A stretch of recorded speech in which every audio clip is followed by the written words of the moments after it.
তো কেমন আছো সবাই? আবারও চলে এসেছে একটা নতুন ভিডিও নিয়ে। অ্যাকচুয়ালি এটা খুবই ইনফরমেটিভ আর হেল্পফুল হতে চলেছে তাদের জন্য যারা CB350 অন করতে চাইছো অথবা CB350 সেগমেন্টের যে কোনো বাইক নিতে চাইছো। আমি CB350 অন করি, সবাই জানো তোমরা। তো এর ওপর কিছু মডিফিকেশানস আমি করিয়েছি আফটার মার্কেট। আমি যখন বাইকটা বাই করি শোরুম থেকে, আমি কোনো অ্যাক্সেসরিজ এখানে লাগাইনি। যে অ্যাক্সেসরিজ আমার লাগানো সব আফটার মার্কেটে লাগানো। তো আফটার মার্কেট অ্যাক্সেসরিজের কত কী খরচ পড়ছে, কী কী আমি ইনস্টল করেছি, সেই সব কিছুই বলবো।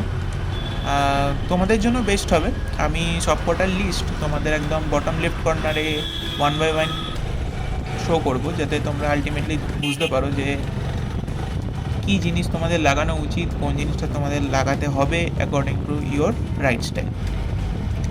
তাহলে শুরু করা যাক। তো বাইক কেনার সর্বপ্রথম যে জিনিসটা আমরা সবাই করতে চাই বা করা উচিত সেটা হচ্ছে পিপিএফ।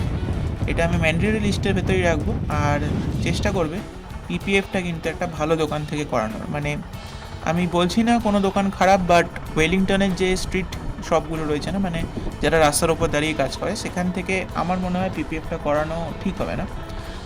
আমি ডেসক্রিপশন বক্সে একটা স্টোরের নাম্বার দিয়ে দেবো, সেখানে তোমরা পিপিএফটা করাতে পারো। ওটা খান্নার কাছাকাছি এসপি মোটরস বলে নাম আছে, তোমরা গুগল ম্যাপে চাইলে দেখতে পারো।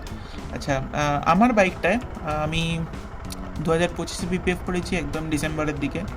তো আমার বাইকটায় পিপিএফ করতে লেগেছে 4,500 থেকে 5,000 টাকা। এবার দেখো, এটা স্টার্টিং প্রাইস, তোমরা চাইলে বেটার কোয়ালিটিও লাগাতে পারো, কিন্তু সেক্ষেত্রে দাম বেড়ে যেতে পারে, অবশ্যই দাম বাড়বে। তো তোমাদের ওপর তোমরা কতটা থিক লেয়ারের পিপিএফ করাবে। ওয়ারেন্টি বলতে ওরা বলছে যে 2 থেকে 3 বছর থাকবে, তারপরে তোমাকে চেঞ্জ করতে হবে। আর যদি তুমি ঠিকঠাক করে রাখো তাহলে হয়তো 4-5 বছরে থেকে যাবে, বাট বেটার 2-3 বছর পর চেঞ্জ করে নেওয়ার। তো এই হয়ে গেল পিপিএফ। আর বাকি যে জিনিসগুলো না আমি বাইকে ইনস্টল করেছি বা মডিফিকেশান করেছি, সেগুলো অ্যাকচুয়ালি নেবে দেখাতে হবে।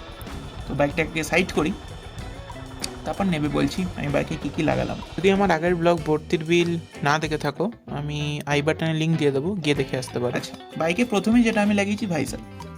Visor very important. আমি এরকম একটা ভাইজার লাগিয়েছি, এটা আফটার মার্কেট। তো এই ভাইজারটা আমার পড়েছে প্রায় 750 থেকে 800 টাকা। এবার 200 টাকা তোমার ওই কিছু ক্ল্যাম্পস লাগে, যদি তোমার ভাইজার সেট না হয় বা তুমি যদি সেম ভাইজার না পাও, তাহলে ওই 200 টাকার মতন তোমার এক্সট্রা যাবে ক্ল্যাম্পস লাগানোর জন্য। দেন আসছে ফগ লাইটস। আমি ফগ লাইটস লাগিয়েছি 28 ওয়াটের, মানে এক একটা 28 ওয়াটের। আর তার সঙ্গে কিছু অ্যাটাচমেন্ট তোমাকে লাগাতে হবে, যেরকম তোমার ক্ল্যাম্পস হয়ে গেল, হাইনেস হয়ে গেল। তো এই জিনিসগুলো যদি তুমি আলাদা করে কেনো, তাহলে আরও ধরে নাও 600 থেকে 700 টাকা পড়বে। আমি কিন্তু কোনো কিছুর মধ্যেই লেবার কস্ট ইনক্লুড করছি না, ওটা একদম লাস্টে গিয়ে ইনক্লুড করবো আমরা। তো পুরো ফগ লাইটের সেট আপ যদি তুমি করতে চাও, ওটা মোটামুটি তোমার পড়ে যাবে 3,500 টাকার মতন, উইদাউট লেবার কস্ট বলছি। আচ্ছা, নেক্সট আমি এখানে লাগিয়েছি গ্রোপ্রো হোল্ডার, যেটা তোমরা অপশনাল লাগাতেও পারো, নাও লাগাতে পারো। তো গ্রোপ্রো হোল্ডারের দাম আমার পড়েছে 490 টাকার কাছাকাছি। এটা আমি অনলাইন থেকেই কিনেছি, আর সমস্ত কিছু লিঙ্ক ডেসক্রিপশন বক্সে দেওয়া থাকবে, চাইলে ওই লিঙ্ক থেকে চেক আউট করতে পারো। দেন আমি লাগিয়েছি leg guard and some guard. Leg guard some guard দুটোই মোটামুটি 3200 করে পড়েছে আমার। মার্কেট থেকে আমি ডাইরেক্টলি পারচেস করেছি, অনলাইন থেকে কিনিনি। হয়তো সামগার্ডটা একটু কম পড়েছে আমার, 3200 পয়েন্টে 3100 সামথিং পড়েছিল। আর একটা ব্যাকড্রেস ইনস্টল করেছি, যেটায় উইথ টেল বক্স অ্যাটাচমেন্ট করতে পারবো ইন ফিউচার। তো সেরকমই একটা ব্যাকড্রেস নিয়েছি, আর প্রচণ্ড স্ট্রং ব্যাকড্রেসটা, নো ডাউট। 3600 টাকার মতন দাম পড়েছিল এই ব্যাকড্রেসটা নিতে। আর এটা কিন্তু কোনো ড্রিলিং বা কিছু হয়নি, জাস্ট স্ক্রু দিয়ে ফিট করা আছে, ঠিক আছে। আর যখন তোমরা ফগ লাইট ইনস্টল করবে, বলবে যেন হারনেসের সঙ্গে ইনস্টল করে, কোনো তার কাটা বা কিছু যেন না করে। তো টোটাল আমার পড়েছে 20,000 টাকার কাছাকাছি। তো এগুলো তোমার একদম বেসিক রিকোয়ারমেন্ট হয়ে গেলো, যেগুলো তোমাকে লাগাতেই হবে। আচ্ছা, যে পিপিএফটা যেটা করে সেটা কিন্তু তোমার ডিপেন্ড করছে তুমি কার ওপর করছো। মানে আমি যে 4,500 টাকা বলেছি, সেটা আমার tank, side panels, front mudguard and back mudguard, এই 4টে জায়গার ওপর করেছে ওরা। এবার অনেকে করে কি শুধু ট্যাঙ্ক আর সাইড প্যানেলসগুলো করে নিল, মডগার্ড করে না, সেক্ষেত্রে দাম কমবে। আই থিঙ্ক 3,500 টাকা 3,000 টাকা এরকম পড়বে। তো ডিপেন্ডিং অন ইউ, কেমন তুমি কোথায় কোথায় তুমি করতে চাও। আচ্ছা, আমি আগের ভ্লগে বলেছিলাম, যারা আমার আগের ভ্লগ দেখোনি, আমি বর্তির বিল এসেছি, মানে এখনও যেখানে শ্যুট করছি ওটা বর্তির বিলই। তো এই যে কিছু স্টিকারিংগুলো আমরা করি, যেরকম রিমসের স্টিকার লাগানো, কিছু একটা কাস্টম নন্দী লেখা, আমার বাইকের নাম নন্দী, সবাই জানো তোমরা, তো নন্দী লেখা, আর সামনে কিছু স্টিকার লাগানো, এগুলোর দাম আমার 500 মোটামুটি পড়েছে। আচ্ছা, একটা রাইনক্সের আমি ট্যাঙ্ক ব্যাগ কিনেছিলাম, যেটা অ্যাকচুয়ালি রাইনক্স অপটিমাস 3 ট্যাঙ্ক ব্যাগ, 10 লিটারের ব্যাগ।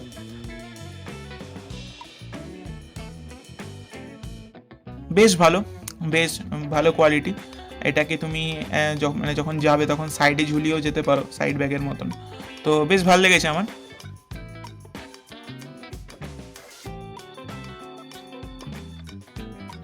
আর অবভিয়াসলি আমার হেলমেট, এটা হচ্ছে স্টিল বার্ডের SBH 57 ফাইটার মডেলটা।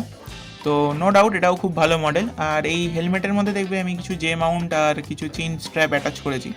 তো এই সব কটার লিঙ্কই ডেসক্রিপশানে দেওয়া থাকবে, তোমরা চাইলে দেখতে পারো। এটা অ্যাকচুয়ালি তোমরা ইগনোর করতে পারো, অপশনাল। যদি তোমরা গ্রুপও সেট আপ করো তাহলে তোমাদের দরকার হতে পারে। আর মাইকের জন্য আমি একটা মাইক ইউজ করছি। আমার এটা DLX ভার্সন, DLX প্রো না। তবে DLX প্রো আর DLX ভার্সনের মধ্যে একটাই ডিফারেন্স, যে এখানে ব্লুটুথ কানেক্টিভিটিটা নেই, মানে টার্ন বাই টার্ন ন্যাভিগেশনটা তুমি দেখতে পাবে না। তো যাই হোক, তুমি যদি সব কিছুকে মাইনাস করো, মাইনাস প্লাস করে, আলটিমেটলি তোমার 28 থেকে 30 হাজার টাকা খরচা হবে। লেবার চার্জ কিন্তু ইনক্লুডেড না, মানে আমি এই দামটা হেলমেট এগুলো নিয়ে বলছি, হেলমেট, রাইনক্সের ট্যাঙ্ক ব্যাগ, এই সব কিছু নিয়ে বলছি। এখানে কিন্তু লেবার চার্জ ইনক্লুডেড না। লেবার চার্জ ডিপেন্ড করছে তুমি কোন দোকান থেকে করাচ্ছ তার ওপর কিন্তু, ঠিক আছে? এখানে কিন্তু লেবার চার্জ ইনক্লুডেড না। আচ্ছা, আর একটা জিনিস আমি বাইকে ইনস্টল করার কথা ভেবেছি, যে এগুলো হচ্ছে ব্লাইন্ড স্পট মিরার। কারণ সবাই জানো যে CB350 যে মিরারগুলো রয়েছে, সেগুলো কিন্তু খুব দূরের, মানে একটু ভিউ অ্যাঙ্গেলটা ব্লক করে, তোমার শরীরের জন্যই তোমার ভিউ অ্যাঙ্গেলটা একটু ব্লক করে। তো আমি ভেবেছি ওইটা লাগাবো। আর সিট কভার আমি লাগিয়েছিলাম, প্রায় 600 টাকার মতন পড়েছিল ওটা। তো এই কিছু ছিল আমার মডিফিকেশান, সব কিছু ধরতে পারো তুমি 30K এর আশেপাশে পড়েছিল। এবার ডিপেন্ড করছে তুমি কীরকম রাইড স্টাইল চালাচ্ছ, কেমনভাবে চালাচ্ছ, আর তোমার বাজেটের ওপর। তো তোমার বাজেট অনুযায়ী তুমি কম বেশি করতে পারো। আর যদি কোনো এক্সট্রা মডিফিকেশান, কোনো সাজেশান থাকে, কমেন্ট বক্সে জানাতে পারো, অবশ্যই অ্যাপ্লাই করবো। থ্যাংক ইউ, দেখা হচ্ছে পরের ভিডিওতে, স্টে টিউন।